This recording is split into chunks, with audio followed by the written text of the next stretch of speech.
ल हामी फेरि फेरि 3 पदी अव्यञ्जकलाई फेरि खण्डीकरण गर्न सिक्नेछौँ है। जस्तै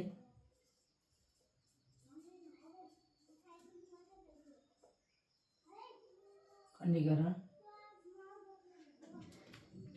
एकमा जाउँ। a² - 6a + 8 छ है।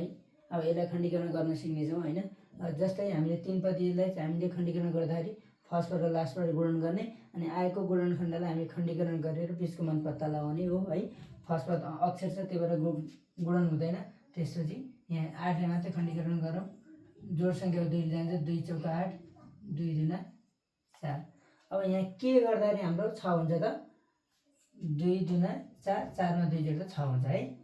अब a² यहाँ माइनसमा भएको हुनाले यो अङ्कहरू के हुनु? -6 a² - 2a - 4a + 8 हुने भयो है।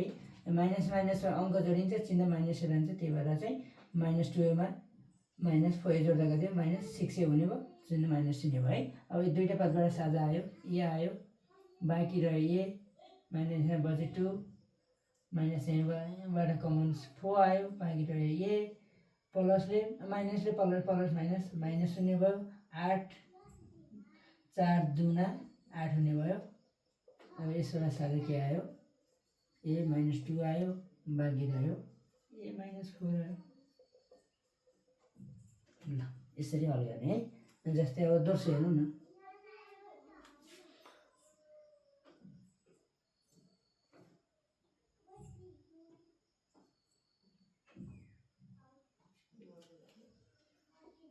z² +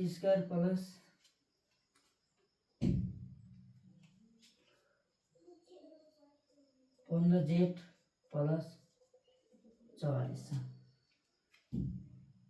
ल अब यसलाई हल गरौँ है। अब यसमा पनि त्यही गरौँ। अब 44 लाई खण्डीकरण गरौँ। 2 दुना 4, 2 दुना 4 अनि फेरि जान्छ 2 एकानी 2, 2 एकानी 2। अब 11 भनेको रुट सङ्ख्या आयो। अब खण्डीकरण चाहिँ हुँदैन। अब आएको यो गुणनखण्डहरूबाट हामीले 15z निकाल्नु पर्यो। निकाल्नु 15 निकाल्नलाई के गर्नु पर्यो? 2 दुना 4, 11, 11 मा 4 जोड्दा कति भयो त? 15 हुन्छ हैन। z² + 4z + 11z + 40 भयो। अब यसबाट साझा लाउँ। यसबाट साझा z आयो, बाँकी z + 4 बच्यो, प्लस यसबाट साझा कति आयो? 11 आयो, यहाँ बाँकी रह्यो z + 11 चौको 44 भयो।